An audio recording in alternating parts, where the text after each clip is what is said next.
how's it going, everybody, and welcome back into the SFS channel. My name's Gavin, and today I've got my 5 must-start running backs for Week 8 NFL action.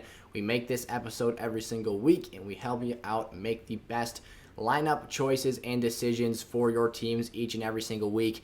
As always, if you've got questions for me, you can post those down in the comment section below regarding your individual teams, and I'll do my best to get back to as many of you as possible throughout my free time here this week leading up to the games, obviously on Thursday night, Sunday, and Monday here for Week 8 action. Without further ado, though, we're not going to waste any more time. Let's hit the intro and jump straight in to our first must-start running back for Week 8.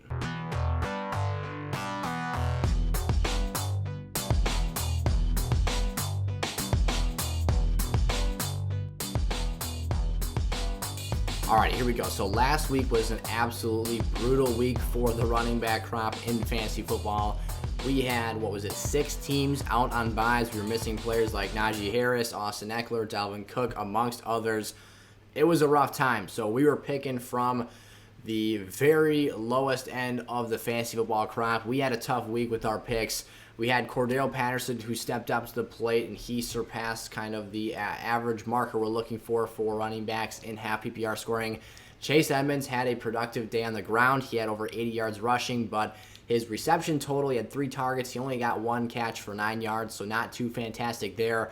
But man, Chubb Hubbard got sniped by Sam Darnold's atrocious play in that football game against the Giants. And then what else did we have that didn't go so well? I'd have to go back and look at it one more time, but it was overall a much better week for our receiver picks than our running backs in Week 7 action. But we're turning around. Oh, it's Darryl Henderson. We've got him up on the screen here for today's video.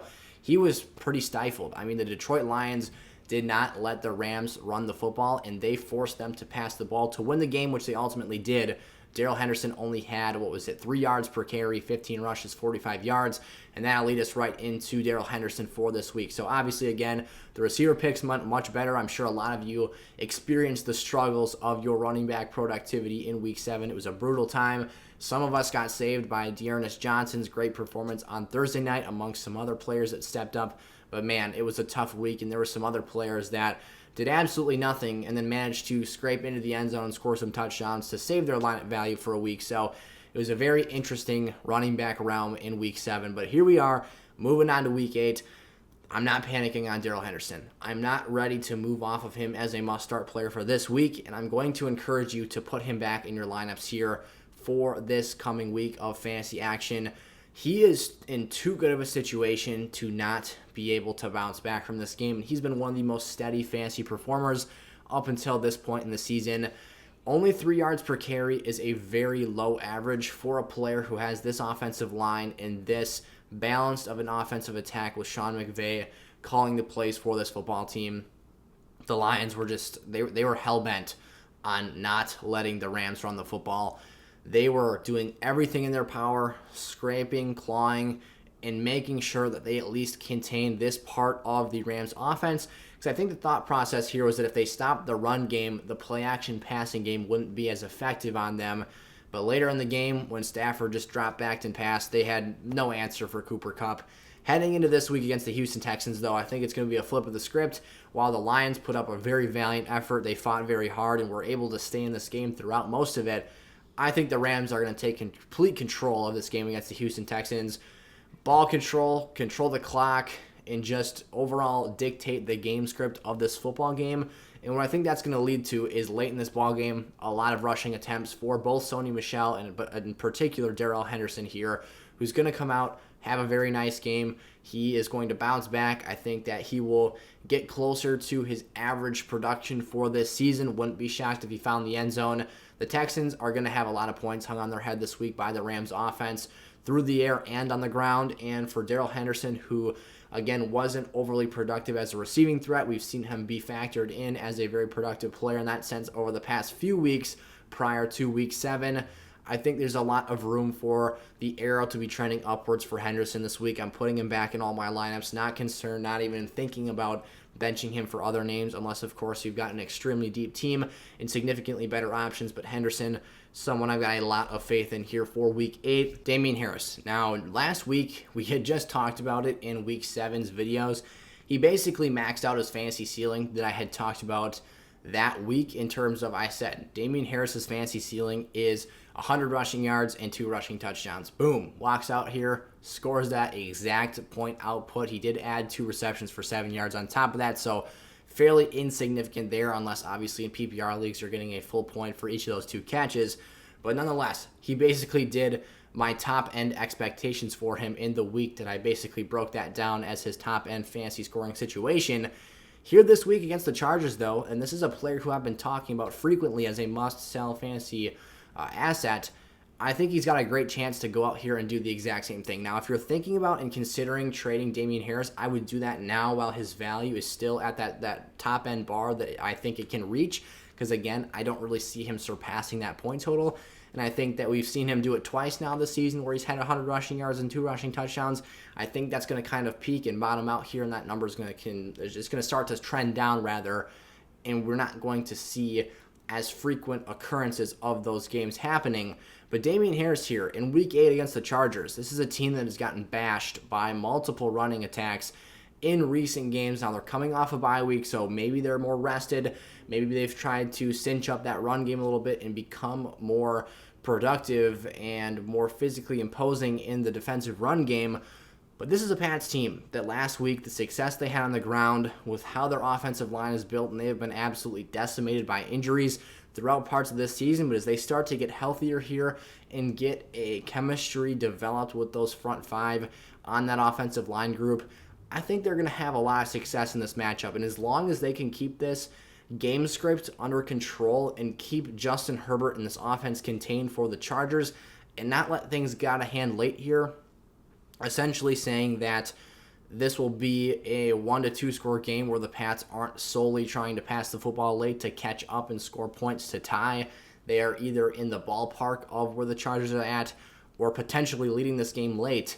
I think there's a great opportunity for, again, Damien Harris to have the opportunity to approach those top-end numbers that I've set for him this NFL season.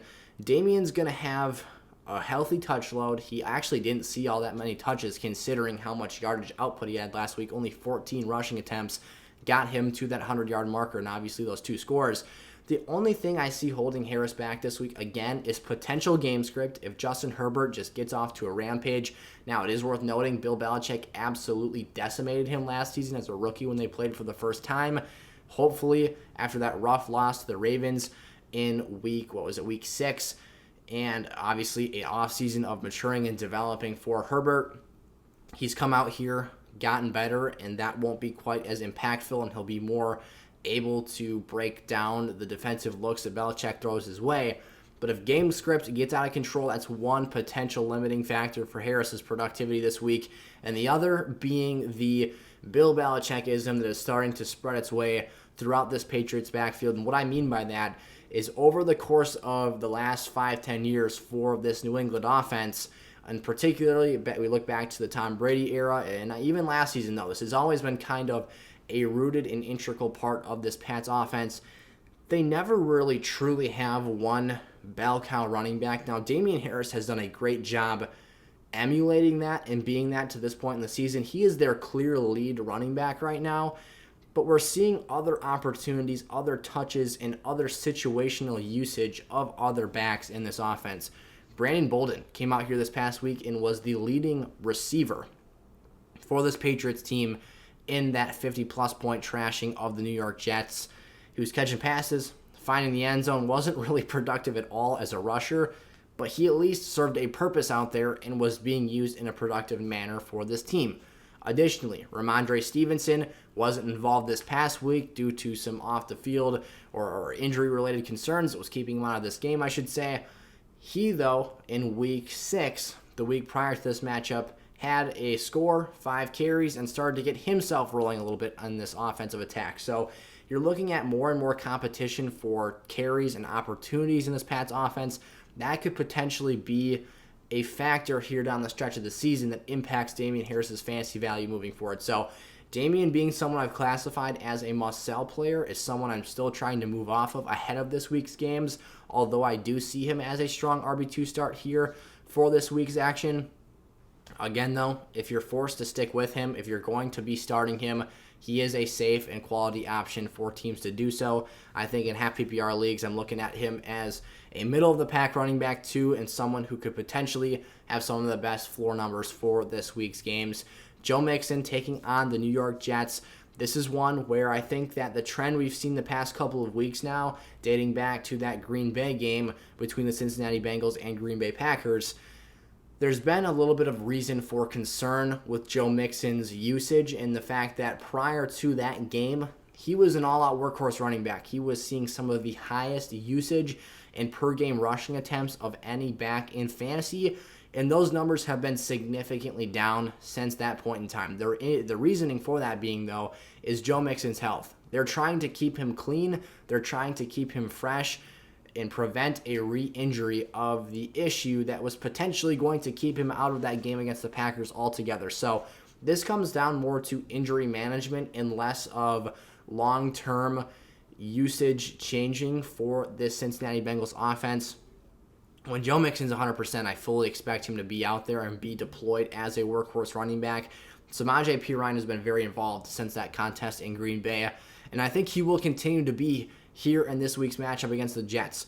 But what I'm banking on here is, despite the fact that Joe Mixon is now a lower-end RB1 to fringe running back 2 right now, or I should say a fringe running back 1 to higher-end RB2, because of that reduced usage, I still really like him in this matchup because of the impressive things we've seen from Cincinnati the past couple of weeks. They play a really tight game with the Packers, lose that one close in overtime, but that was really down to kicking issues. They probably could have won that game multiple times. You've got yourself an absolute thrashing of the Baltimore Ravens, an impressive bounce-back win here. This game against the Jets, being led by a backup quarterback, should be a cakewalk. The Bengals should be able to control the pace of this football game and win this one very easily.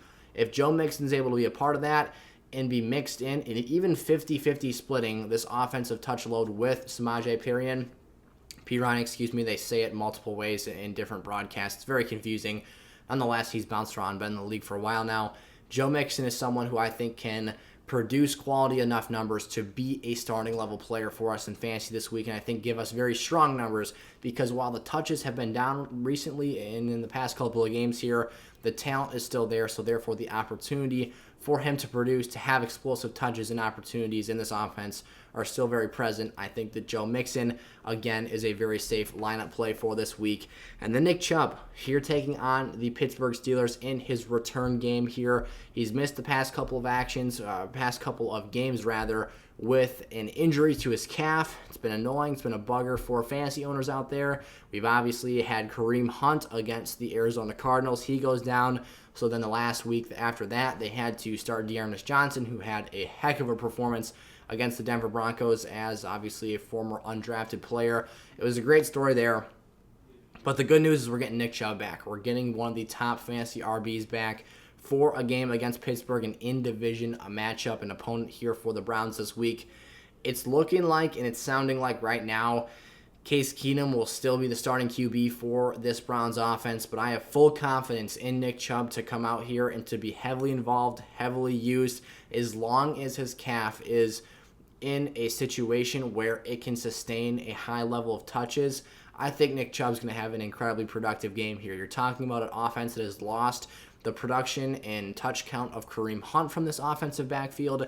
Getting Nick Chubb back is going to be a huge help. Not only do I think Nick Chubb has an opportunity, maybe it doesn't come this week against Pittsburgh, but this is talking maybe a little bit more long-term within the next 2 to 3 weeks here, while Nick Chubb is still the lone back here of the two starters. Kareem Hunt obviously on the IR right now. It's not 100% guaranteed when he'll be back to play, but I think there's an opportunity for him to absorb some, maybe not all of, but some of Kareem Hunt's volume and opportunities in this offense. Dearness Johnson has certainly earned himself some reps and some touches in this football game. I highly expect him to be on the field a comfortable amount of times against Pittsburgh. Again, if Nick Chubb's able to go, if that calf can hold up and sustain workhorse level touches, I think the Browns will give him that, because they need the run game and they need it badly to win this game against Pittsburgh. They're really one-dimensional right now. Say what you will about Baker Mayfield. I don't love him that much as a player, but this offense is still better when he's out there on the field, in particular in the passing game. So they're going to be very one-dimensional, like I said, run game centric. If Nick Chubb can go, he's going to have a heavy workload.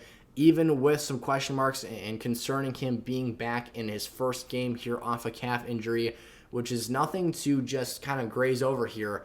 But this is something that the opportunity is there for a massive game, so I'm all over Nick Chubb this week. All right, then finally here's Zach Moss of the Buffalo Bills taking on the Miami Dolphins for the second time this NFL season. The Dolphins were Moss's first opponent of the 2021 year, as he was an inactive scratch for the Week 1 contest against the Pittsburgh Steelers. Moss came in, 10 touches, 34 yards, found the end zone twice. I think the yardage and the usage we can expect to be increased from that game. Maybe 2 touchdowns is a generous expectation for us, but for a player who is clearly the favorite goal line back for this offense, and for 2 teams that I think it doesn't stack up very well in Miami's favor, I think they are the clearly disadvantaged team in this matchup, just concerning the talent and the overall schematic differences that these 2 offenses and defenses stack up against one another. I think the Bills control the tempo, the pace, the overall game script of this entire football game. I think Moss will see more, again, opportunities and touches than he did in that first matchup. And going forward here, I think that as the Bills look to, they just had a tough loss to the Titans. Obviously, they were inches from picking up that first down and potentially winning that game. But I think as the Buffalo Bills look to become a more balanced offense and utilize some of their backs more, Zach Moss is going to be an incredibly valuable piece and integral part of this run game. He's someone I think that has all the opportunity against a not very strong Miami Dolphins run-stopping unit to have a nice productive game here, be involved as a dynamic pass catcher as well, because that's something underrated that he does. In addition to his goal line value, this is a nice stream in the flex or RB2 positions for teams that are still decimated with injuries and looking for an option that could give you some salvageable value in lineups this week. Alrighty, those are my 5 must-start running backs for Week 8 NFL action.